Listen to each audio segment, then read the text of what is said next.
Good afternoon. I'm Carl Garth, and welcome to the Champion Chat with Councillor Alison Champion. Good afternoon, Alison. How are you today? Hi, Carl. I'm fantastic. Happy to be here as always on this traditionally warm Melbourne sunny day. We're I in don't know the about traditionally, but okay. sun.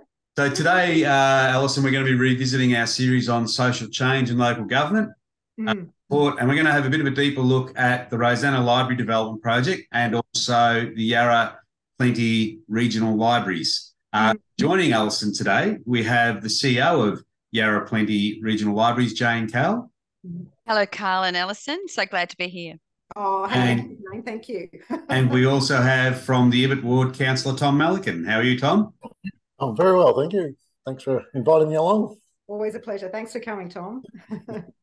Brilliant. Well, actually, before we start, I think, Jane, where I'd really like to understand a little bit more of is Yarra Plenty Regional Libraries, what it does, how it interacts and works with the Banyule City Council. If you could just give us a quick 5-10 minute overview.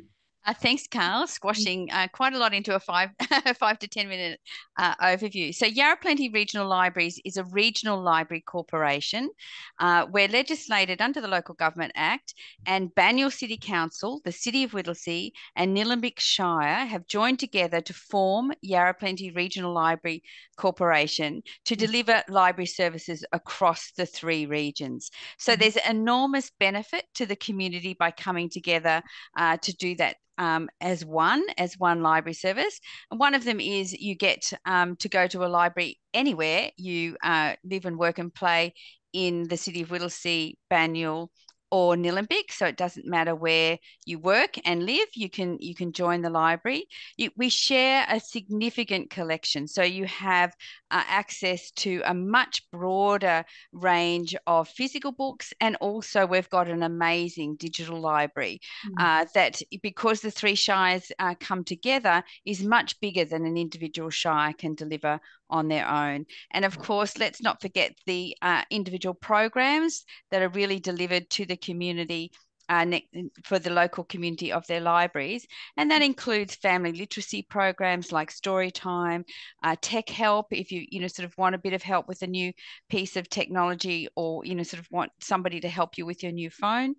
Sort of we have wonderful active arvo afternoons, community gardens to interact with, as well as many other things to do in our libraries. So yes, that's we obviously report to a board, and I'd like to congratulate Councillor Champion, who was just made chair of the Yarra Plenty Regional Library Corporation last night. And so Alison will be going forward as chair of the corporation for the next year. Yeah, thanks, Jane. Congratulations, Alison. Well done.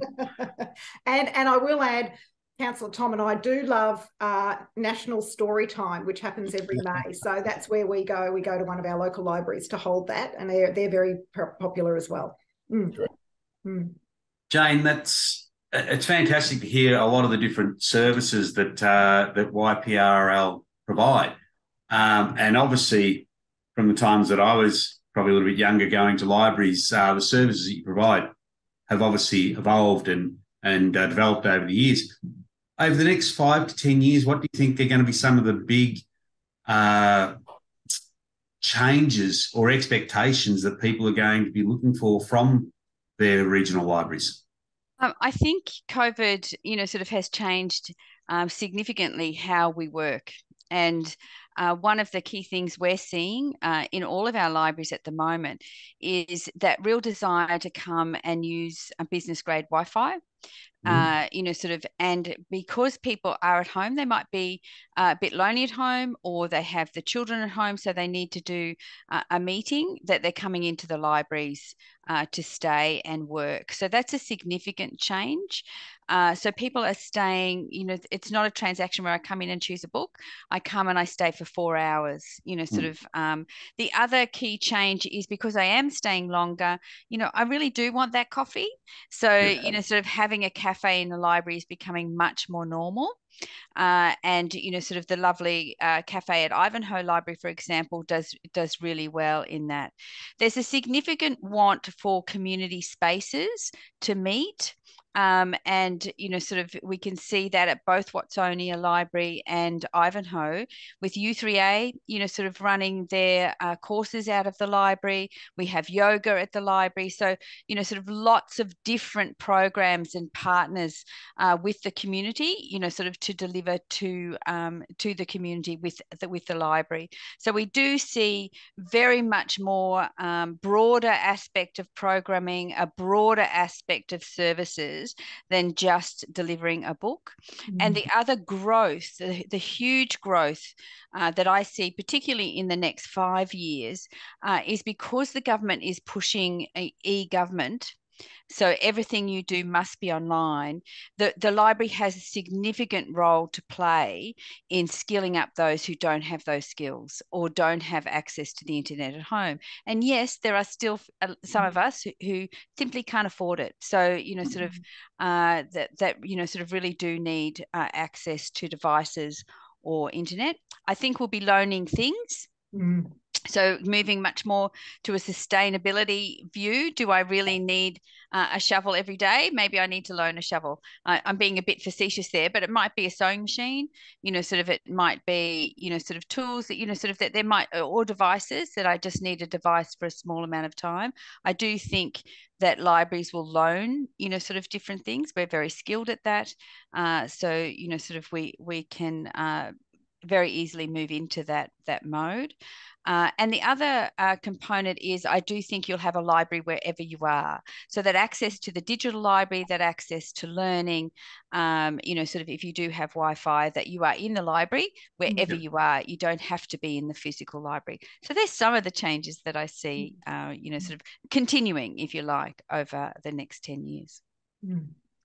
Definitely an evolution of our learning, sharing and knowledge information. Exactly. The other role we have to play, of course, is in democracy. So making sure that people have access to credible information, that, sort of they understand about cybersecurity, they understand about scams, sort of we're a trusted institution, we have that knowledge, and ensuring that it doesn't matter who you vote for or how you vote, as long as you vote and you vote with credible information, informing your vote. So I think that's another role that libraries can play. Okay. Well, Jane, you did mention the redevelopment of Watsonia and especially the Ivanhoe Library and Cultural Hub. And I think we've all seen that's been a huge success. And I think it's also been a bit of a catalyst with some of the other improvements on that Ivanhoe shopping strip, has actually brought that whole precinct back to life. It's become very vibrant, not just as an information and community hub, but the flow-on effect into the retail and entertainment areas as well. I think, it's been, for me, it's been very interesting to see that development has then, it's almost like it kickstarted other development around the area. I agree with you, Carl. Sort of the libraries, because they are a place where people go, really activate spaces, like, so as they activate regions. And at Ivanhoe, there are close to 1,500 people coming in every day. So they flow on. Do you know what I mean? They'll go for a walk, they'll go down the retail precinct, and then business sees there's more people. We might do something different. We might do this, we might do that. And because the library, particularly at Ivanhoe, is open till 9 p.m, there's also, can actually kickstart a vibrant nightlife. So libraries are great activators. Yeah. And we've just had a successful Libraries After Dark program at Watsonia, encouraging people to go to a library, do something enjoyable of an evening at a library, rather than something else. And as Jane said, they're free. It's free to go to a library. And what's fantastic about ILCH, or the Ivanhoe Library Cultural Hub, in the afternoons, I've gone several times in the afternoons, it's full.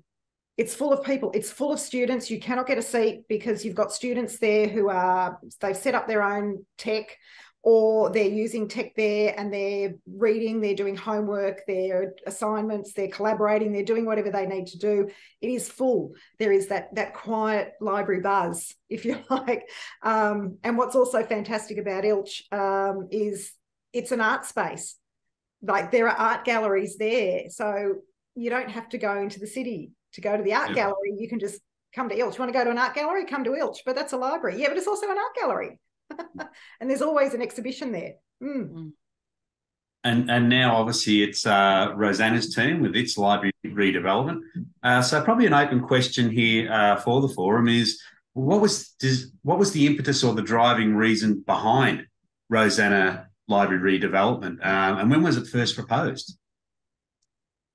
Oh, it's been thought about for a very, very long time. But I think what's really kicked it off was, as you know, back in 2012, Council amalgamated their 3 service centres, so the Ivanhoe Service Centre, Rosanna Service Centre and the Greensboro Service Centre into the Watermark building, which then freed up the old squash courts next door to the Rosanna Library, which were only a temporary office right from when the councils were amalgamated.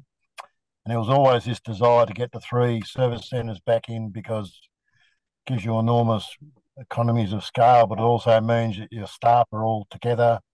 They can, our CEO used to drive from a meeting in Ivanhoe to come to a meeting in Rosanna to then go to a meeting in Greensboro. And when they had their directors meeting, all the directors, because there's directors at each site, so they'd all have to go somewhere. So it's fairly inefficient. So council had this desire to amalgamate the 3 service centres together. That then freed up the old library, the old Shire office site there, or the old Shire office, the old squash courts, and we put it on the open market, and Woolworths were the highest bidder, so we sold it to Woolworths. It caused a bit of angst in an organisation. You've got to sell it to the highest bidder. You can't. And I used to always say to people, imagine if we sold it to the second highest bidder, who then sold it on to Woolworths at a profit. That is totally wrong.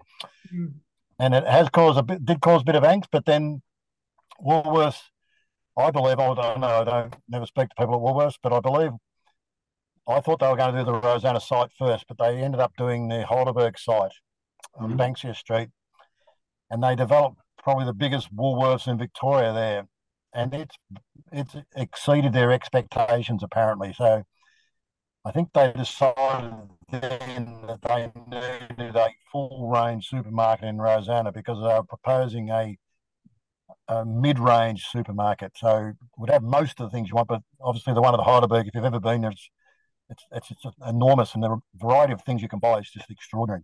So I think they must have decided. Sorry, Carl. I was just going to say, and it's also got the little cafes and shops just outside it as well. Well, I think what they're trying to compete there with is with Coles and Warringal, because if you go to Coles and Warringal, you can then go to Aldi's, you can then go to the meat, the butchers, you can go to the greengrocer, you can go to all the Baker's Delight. There's all these other shops you can go to, and that's what people want. They want a variety of shops. They don't want to go to one shop. They want to go to a variety of shops. And I think Woolworths and Heidelberg, they tried to be that variety of shops in one site. Yeah. So, and I think from that, they then came to council with an offer that they would take part of our land, and in exchange they would build us a brand new library on our land.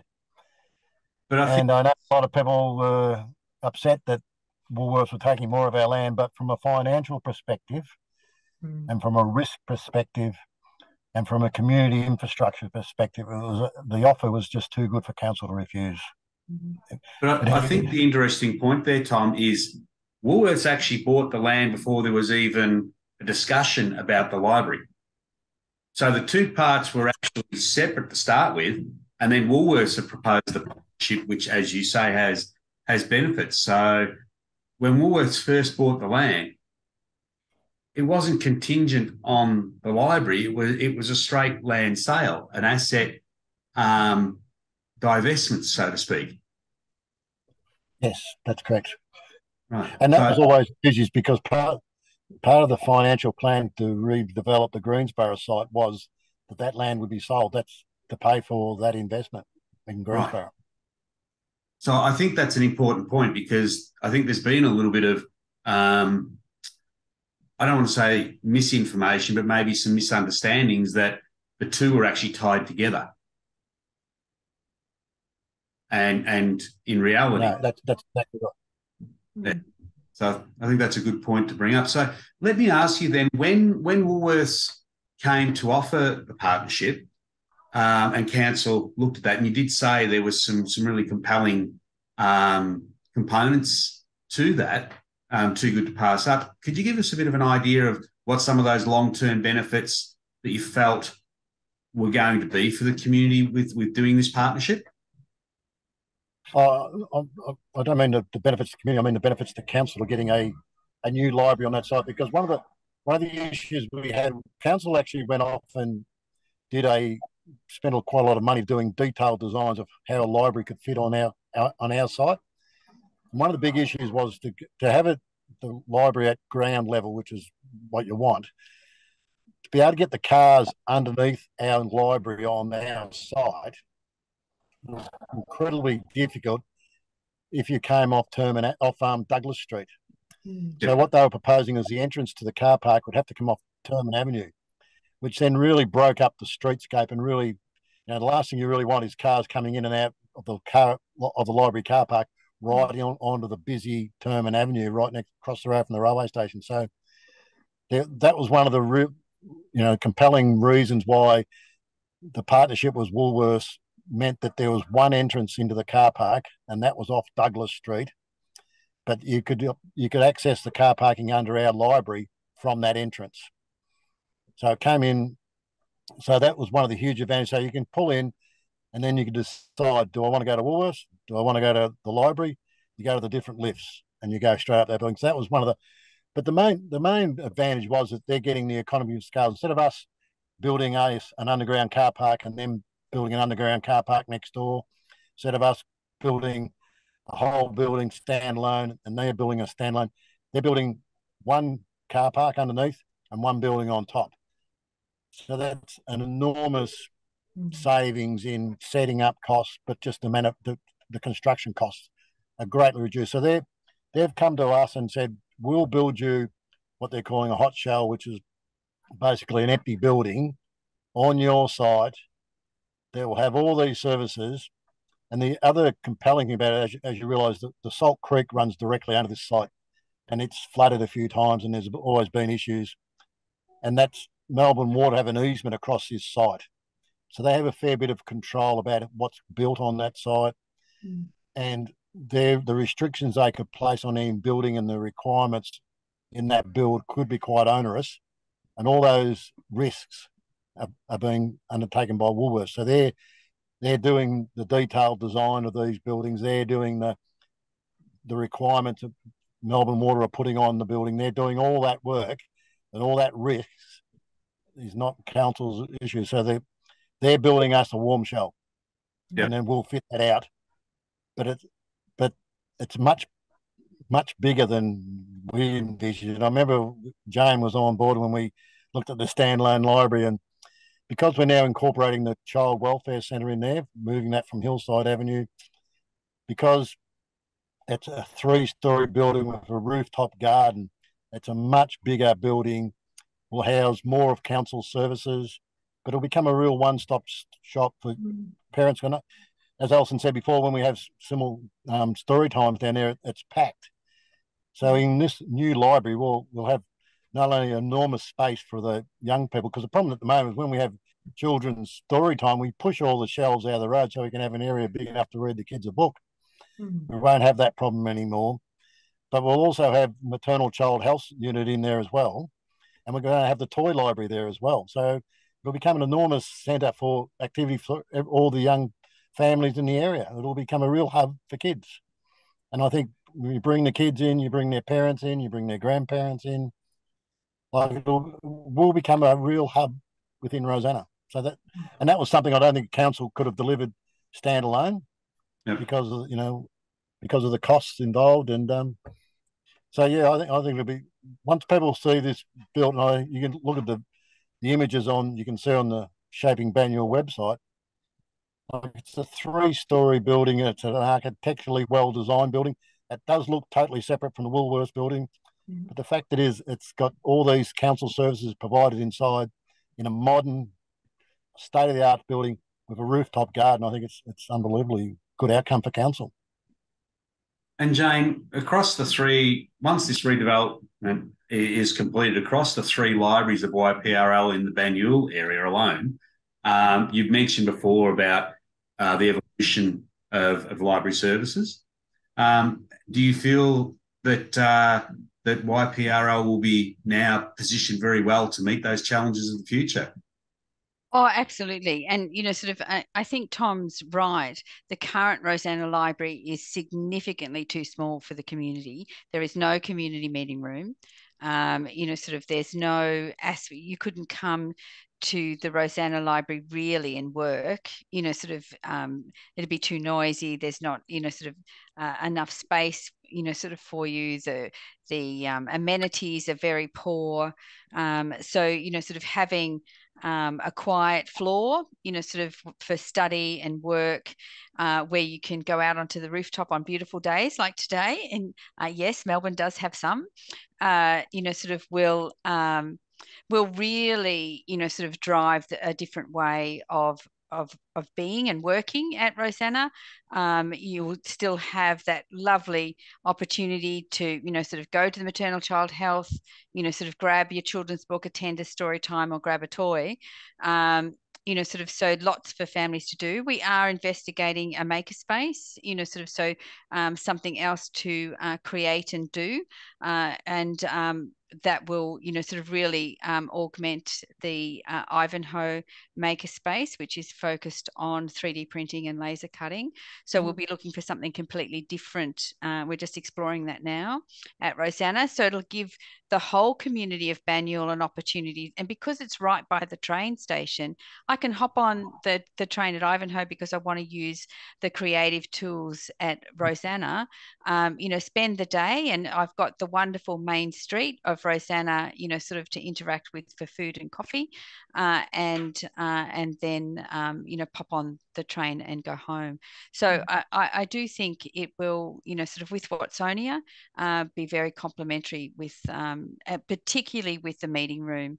It's one of the things that is really wanted in Rosanna. It's that they have a room that they can book and meet and interact over a big long time frame during the day, because libraries are open for a long time. It will be really, really fantastic. And Tom and Alison, just like we were talking about Ilch having a flow-on effect to the rest of the Ivanhoe precinct, do you feel this will be, we've had the train station redevelopment, we're now going into the library redevelopment, there's been some other work, Rosanna, but do you think that this will become a catalyst for even more investment into the area? Do you want to start? You go ahead, Tom. I definitely think that was one of the criticisms that we did take, that it would destroy the shopping precinct. Well, as you said before, people that come to the library, they'll then be looking for a coffee. And traffic congestion was the other thing. I always think about all the people in Rosanna when they want to go shopping. They go down Cape Street or Rosanna Road to Warringal or to Woolworths or to what's the other one in Burgundy Street? The other supermarket, Leo's. Oh, Leo's. Yeah, and the traffic congestion that causes is enormous. Like Cape Street is a bit of a nightmare. Rosanna Road, as we know, is a bit of a nightmare. So people that currently go to Warringal or Leo's or Woolworths, they're very unlikely to then come back to Rosanna and think, oh, I'll just drop in at the shops in Rosanna. I'll drop me dry cleaning off, or I'll go and have a meal, or I'll go to the post office. They're simply not going to do that. But if they come to Woolworths, and particularly if they walk to Woolworths, this will provide. I know people say, "Oh, no one walks to do their weekly shopping." Well, that's true. But if you're a few hundred metres from Rosanna, you're much more likely to think, oh, I just need a few things. I'll walk down to Rosanna. I'll walk through the shops. I'll meet my friends there. It's going to make Rosanna a lot more vibrant. We're also going to do things to make the pedestrian crossing from the Terman Avenue side across the other side on the Beetham Parade side much more attractive and much more appealing. But I know the IGA there, they're probably not looking forward to the Woolworths opening, but competition actually improves things in the long run. If you think about it, if there's competition, they may lift their game. I often think about the Food Works down in East Ivanhoe. which is a different offering altogether, a very successful offering where they provide complete meals and a real niche market in some of the cheeses and some of the other things they do. So competition is actually good, and it will improve things in Rosanna. But I think the Woolworths will attract so many young families, so many people. Instead of driving to Heidelberg and doing all their work and all their shopping in Heidelberg, they'll actually come to Rosanna and do all their shopping in Rosanna. And I think that's a good thing. And as you said, it's right across from the railway station. There's 300 odd car parks at Rosanna, but that's only a third of the people that actually get on the train. 2/3 of the people that get on the train at Rosanna walk to Rosanna. All those people will be walking past a supermarket. And then they'll get off and they'll walk past the supermarket again, and they'll be picking up a few things just on the way home to cook that night. So and they'll come to the weekend and they'll realise that, geez, we don't really need that much stuff for our weekly shop. We can just walk back to Rosanna and get a few more things. So this concept of weekly shopping, you've seen that right throughout Melbourne. There's a lot of these really niche, smaller supermarkets being built on shop fronts, no parking attached, to attract people that are coming and froing from the train station. So I know some people will disagree with us, but then if you look at the restrictions on this building, Douglas Street people, you can understand why they would have concerns, but there's restrictions on the planning permit that any delivery trucks cannot drive down Douglas Street. The car park exit will be turn left only, so it will direct people back onto Terman Avenue.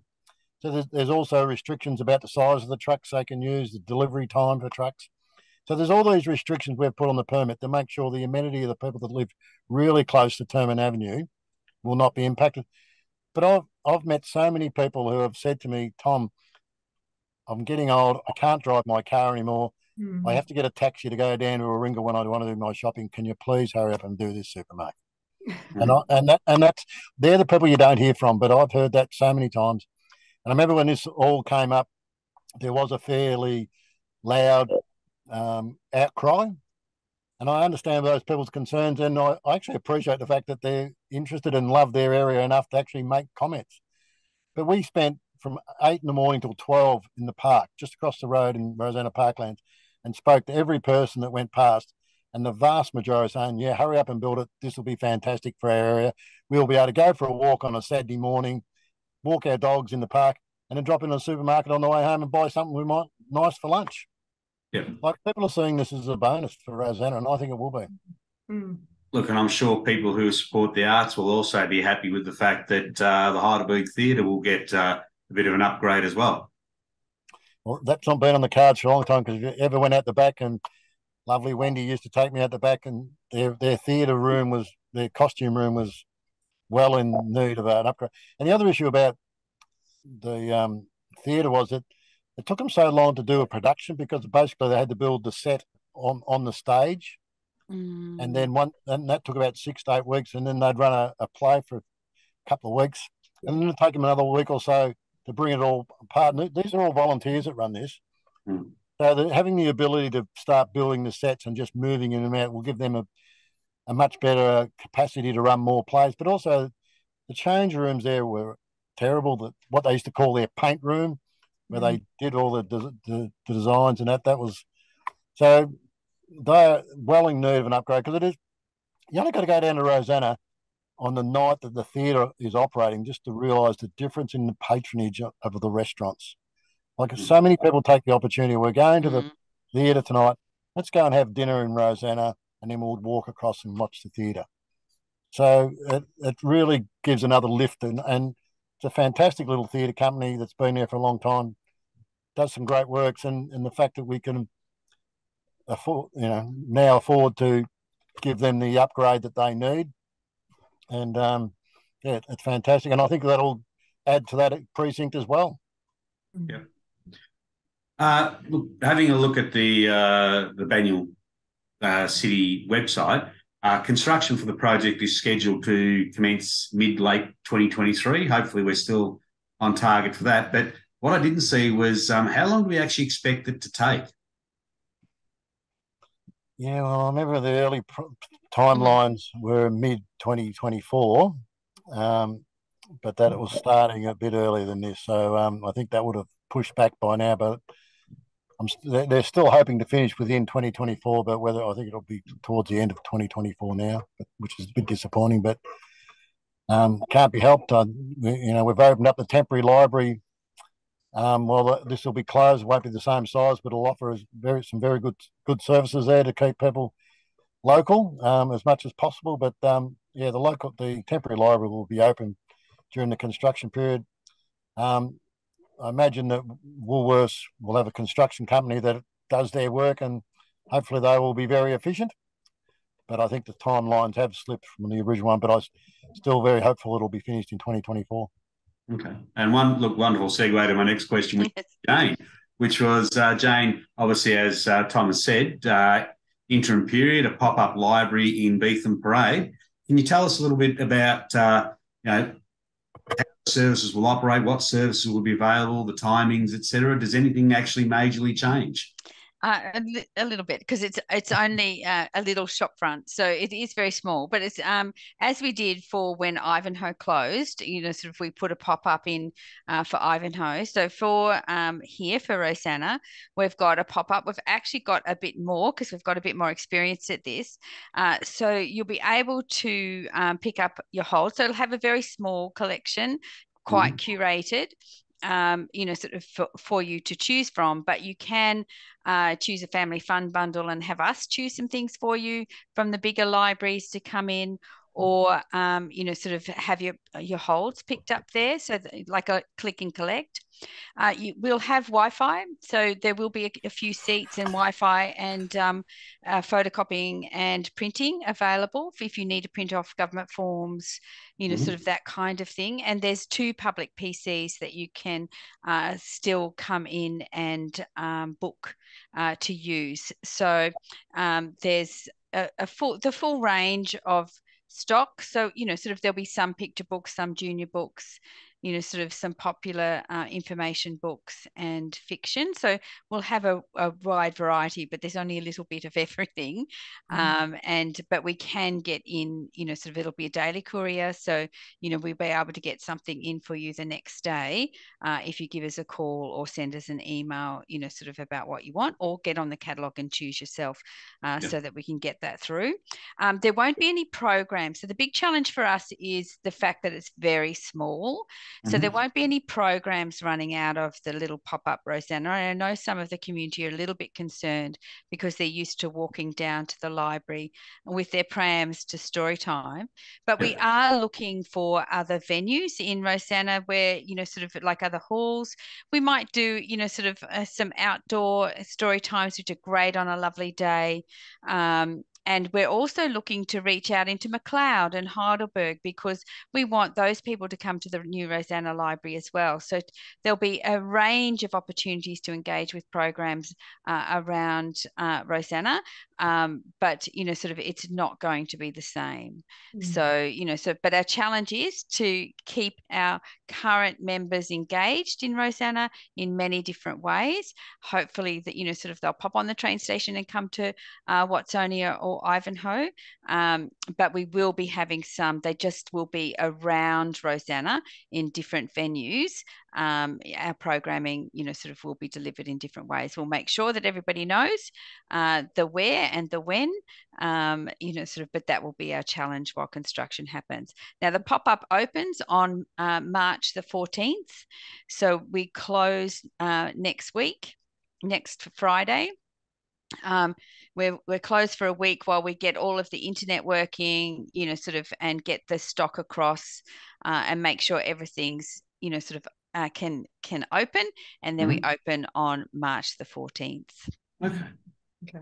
Jane, you're also talking about there'll be communications out to people as these programs can come back online in other areas. Where can people find out information, or how will you communicate to people? So we will be emailing directly to people who are a membership of Rosanna. So they'll get a direct email where we have your email address. So please, if you pop in the next week, make sure we've got your current one, because I know people do change their email addresses sometimes. It'll be on the YPRL website. Council Communications will also be putting it out on their social media and also on our Facebook site, Yarra Plenty Regional Library. So if you follow us on Facebook, sort of quite a lot will be out there too. So we'll make sure we get the information. There'll be information on the door of the library too. So, sort of there's how to get to Beach and Parade, sort of a QR code will be there for you to scan, which will tell you options. So, sort of if you go down and think, oh, I forgot that the library was closed now, you'll be able to find out where to go, sort of what's on, and, sort of where to go for what you're looking for. But we'll be using QR codes for that locally. But yes, it will be all online on our website, and we will be emailing you. Fantastic. I've got a question. Yes, please, Alison. In relation to this movement over the next few weeks, we've talked a lot about how we're making sure our customers are being looked after. How is this going to impact the staff? How are the staff feeling? Yeah. What's going to happen for them? How do they contribute? All that. So, Alison, that's a great question. So, so one of the key things that, sort of that's happened is we've been, sort of talking with staff about where their shifts will be. So, sort of that some of them will be in the pop-up, some of them will be at Ivanhoe or Watsonia or at our other branches. So, sort of working out where they can get to, and, sort of different times. Some of the ones who do our story time and programs will still be doing story times and programs, but learning to do them at Belfield, Heidelberg, McLeod, sort of, or in Rosanna. So, sort of they'll still be doing what they normally do, but, sort of with new audiences. And some have made the decision to retire. So, so Andrea, our branch librarian, who has been at Rosanna for many, many years, over 20 years, has decided to retire. So that this is the time that she wants to finish her career and move on to the next journey of her life. So, sort of so many different choices for staff. They're very excited. They're a bit anxious, Alison, because, big changes, but they're very excited to have a new library. They're, sort of, it's that happy bubble. Oh, but I'm a bit anxious, happy bubble, sort of, sort of, that kind of emotion at the moment. Yeah. No, that's good. Thank you, Jane. This could also be seen as a bit of an opportunity if you're taking the show on the road, so to speak, with some of these programs being in Belfield, Heidelberg. It could end up generating more interest in the library. Absolutely. Absolutely. And that's one of the reasons why we want to focus on that, Carl. One of the things that we found over, and like many people told us as well, that over COVID and with, we were locked up for a long time, Carl. And, sort of one of the things, sort of community members have told us is, oh, that's right, I forgot about the library. Sort of, you've reminded me now, I'm going to come back. So, sort of it's about reminding people that and they're completely out of that routine of going to the library. So, sort of bringing that routine back and reminding them that the library's there. And particularly in those townships where there isn't an actual physical library is really important. And, sort of because the opportunities that they can reach will be amazing. And so once they start coming, they go, oh, that's right, I love it because of this, that, the other. Oh, I've met my friend here, sort of. So all of that, I feel better after I've been here because I've spoken to somebody when I haven't seen anybody for 2 days. So all of that, sort of happens when you remind people that the library is there. I think Jane undersells herself a bit because I think she did an extraordinary job through the lockdown period to keep the libraries up and the pop-ins and the click and collect. The library staff did so much to keep so many people connected. They did an outstanding job, and I think they should be congratulated because it was very tough times for a lot of people, and the library was the only source of information or outside contact a lot of people had, and I kept a lot of people going. The fact that they could continue to get their books they wanted, they could chat to people, call people. It was did an extraordinary job. I think the library services throughout the pandemic, and you should be proud of those efforts, Jane. Thanks, Tom. And it was the staff. The staff did amazing work. And Carl, one of our projects was our Call for Seniors project, and we did find during COVID that some of our seniors hadn't spoken to anybody in a week, and yet when we called them to have a chat, we trained a 94-year-old woman over the phone how to download an ebook to her tablet that her grandchild had bought her. So, sort of lots of wonderful stories over that time. But we did that. It was that physical connection of just ringing the phone number. Hello, sort of, how are you today? Is everything all right? Have you got access to your medicines? Have you got access to this? We can, sort of put you into the contact with this information. So yeah, it was a great time. Well, a challenging time, but sort of we really worked hard to keep people connected. But a brilliant reach out program. Yeah, it was. Yeah. Internationally recognised, by the way. But yes. Oh, yeah. Really? Tell us more, please. Oh no, I ended up on a podcast from New York talking about the project. So yeah, so it was great, and ABC took it up. So on their national 7:30 report on what libraries were doing. So it was great. It was great to have that recognition. And the staff at YPRL, I think I was hearing you say not just permanent staff but volunteers as well. Yes, we do have volunteers, and we're talking with volunteers about what they would like to do. But sort of Ilch, as Alison said, it's full. Sort of, so we can sort of put volunteers where they would like to go. So there's lots of opportunities. We're not retiring. Some of our volunteers, like Tom. Pat's mum, I've forgotten her name, but she's 84. She comes into the library at the Rosanna Library, sort of every week, sort of to do her bit. She might not want at 84 to go, sort of to another library, but we will certainly invite her back to the opening of the new one. Fantastic. Well, look, I think having seen the impact of Ilch, living in the Watsona area, my children have used that library quite extensively. Look, I really do hope that this Rosanna redevelopment project can kickstart a renaissance in the Rosanna precinct, and that YPRL can continue to provide the services that you're obviously becoming more renowned for. Thank you, Carl. So I'd like to thank you all for your time today, Alison, Jane and Tom. Is there anything you'd like to add about the project or about YPRL in general? So just to call out, Carl, for any of your listeners who aren't already member, join online and you'll find a wonderful world of opportunity when you join. And they can join through the YPRL website? Yes. We'll put that in the comments below, everyone. And there's one other comment I would make. That I know there was a lot of angst in the community about the loss of trees with this redevelopment, and that most of those trees are already slated to go under the previous application for the Woolworths library or for the Woolworths store. As part of this, council is doing a whole new streetscape plan for the whole length of Terman Avenue. And if you have a look at, there's a couple of trees in the streetscape already, but once this new streetscape, the amount of trees we'll be able to add back into this streetscape will make Terman Avenue quite an attractive and cooler place to be. The rooftop garden, I think, will be a huge bonus to the area.